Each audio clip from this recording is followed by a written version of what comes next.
what you are talking about, that's secure, like the personnel, like the roads. Yeah, Chair. Next is,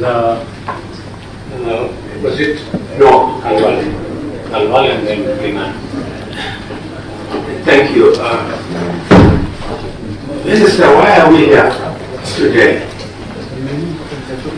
We are here because the Cabinet Secretary for the Line Ministry convinced Cabinet, which gave approval, and now you want Parliament to ratify. That's why we're here.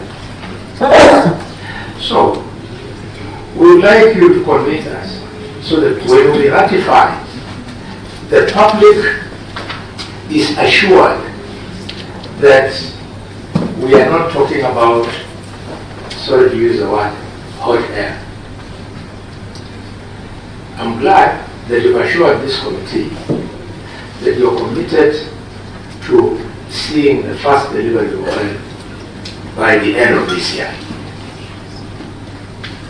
So that it doesn't sound like a feel-good statement that we are best suited at making at public rallies.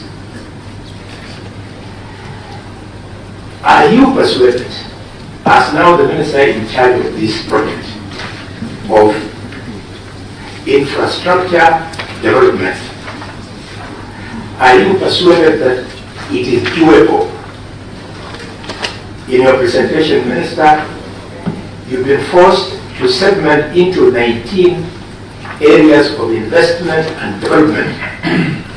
And when you go through the matrix, of all those 19, it's only the Southern Bypass, which was built a long time ago by Mike Bank, that is operational, and 2 other areas. In view of that, what right that you want us to give, because we have no problem in ratifying this as Parliament, what right that we give that will you achieve this at the end of this year, at the end of 2027, or the time we reach Singapore? We've got to be clear. There's no point of making feel-good statements. You have seen my colleagues have cheered and clapped. It's not because they were supporting, it's because you relieved our tension. If you ever drove to Western during Christmas, the pressure was so much that the head of state was forced to promise us when he was launching that next Christmas will not go through the same headache. So, Minister, tell us now as Parliament,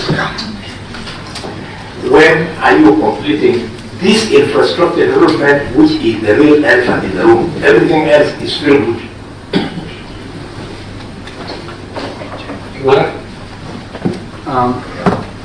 Thank you, Chair. I first start by appreciating CS because adapting very fast. We were with you in energy, now it's have been in transport forever. And that's great. That's commendable.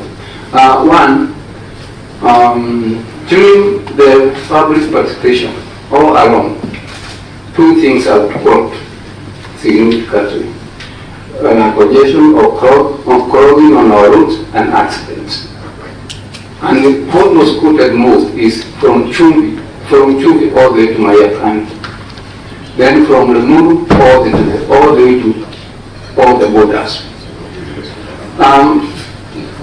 We might not be able to build those roads by the time we start transporting.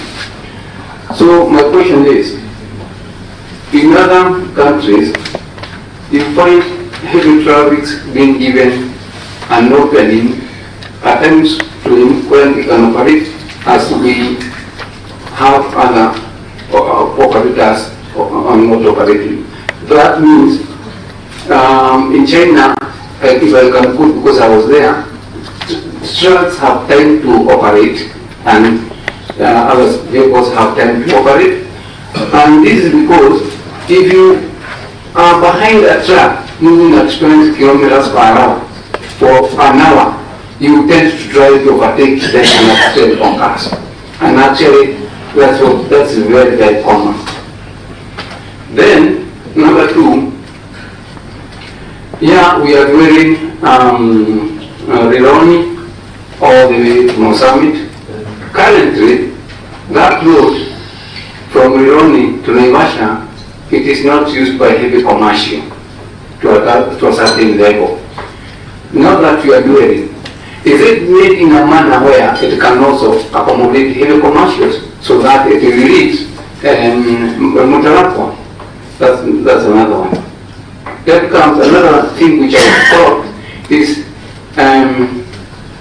the parkings which we have. For me, I would call them health break, because it is out of fatigue or maybe burnout where now you also get that state.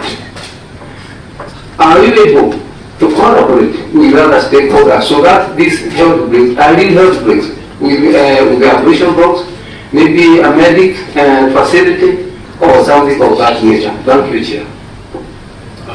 Members, we want to finish, yes? We will clear so just avoid that what my colleague has just said. Yes, I'm giving you. So I just want to say we have Gonzirai and then we have sorry. We'll start with Elisha, we go to Gonzirai, and then we have my brother Madam, I was already lined up. So the last one, so that because we still have the CS environment and she has a flight to catch later in the evening. So that will be Karibu. Karibu, Elisha. Thank you, Chair. But yes, there's a question I asked you didn't clarify. I just want clarity. I said that if you read FDB on page 238, there's a mention of the polluter pays principle. That clarification. Then, second last one was, I wanted to know distance on this location, Marich, Baringo, Nairobi, Mombasa, the kilometers, so that it informs me that because of the distance, this is why this economically makes sense for us to go that direction. Then when we were in Eldoret, Kenya Pipeline, I was impressed by the railways. There's a railway line that transports products to Uganda. What can we duplicate if that has been the success? Thank you. Okay. Gonzirai. Waziri, what I'm just trying to seek from you is just an assurance, because the presentation is very nice. And I can just see that there is a lot of goodwill on your side. But my worry is that just imagine from Maderas up to Madiatumbi. Wherever there's a breakdown of the way bridge at Mariakani, we always spend about 24 hours. So if the journey from Mombasa to Nairobi is 7 hours, now it will be 16 hours. So you can just imagine we could be protecting the one sector here and one sector is actually suffering. So what kind of assurance? Because you see, sometimes we are given to understand that the breakdown of the way bridge at Mariakani is just being done deliberately because of certain reasons. So unless we get certain assurances that whatever the case, at least instead of us actually going on the low side, we are going to increase whatever that is in Mariakani, so that at least our passage can just be very small. Thank you. Yes, ma'am. Thank you, Chair. Waziri, my question is just simple. I just want a clarification or a point of information. Waziri, I was in the team that visited Lamu Port. And when you look at the investment government put there, is huge. The expectation on the people of Lamu was that that particular project is going to help them. They were complaining that they gave up their land with the hope that now Lamu, with this particular project, the Lukutia oil, is going to uplift the economy. But now from the presentation and what we have, is that the activity is going to be centered in Mombasa. Because Lamu, the port of Lamu is still under your locate.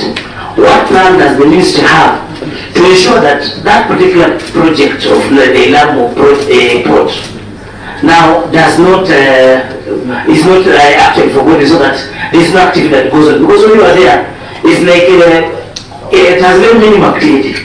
Thank you. Allow me so that we will, once you answer the question, I think we'll just be winding up. Allow Commissioner Mawade briefly, and Vice Chair Kisan, and a few, maybe you can take this Waziri. We have spoken about what the polluter did, but you can imagine how prepared are you a truck maybe going down and then all the way spilling water into a river that goes to a dam, and that dam goes to other places. So how prepared are you? Because our barabaras, they are just into some rivers. You can imagine a truck going down, and maybe how prepared are you on that? And also one last thing is about, I think this one you gave us an answer, the cost of, I think that is also answered. During heavy rains also is something that is related. I'm told during heavy rains the Kitale Barabara is usually very bad. So up to Kitale, Kailuk to Lokita. So what plans do you have for that? We have rice and then we have Chair, CS, when we were in Kitale town is a very small town surrounded by government land. I don't know whether the CEO of Kenya Railways have gone to, because we had issues with the railways land.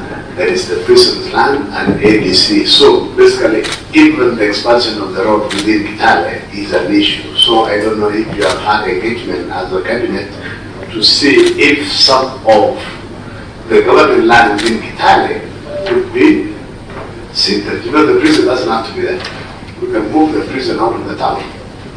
And the Kenya Railways land has been invaded by squatters, and they have invested there, and there is nothing that the railways have done themselves. So there's a big land issue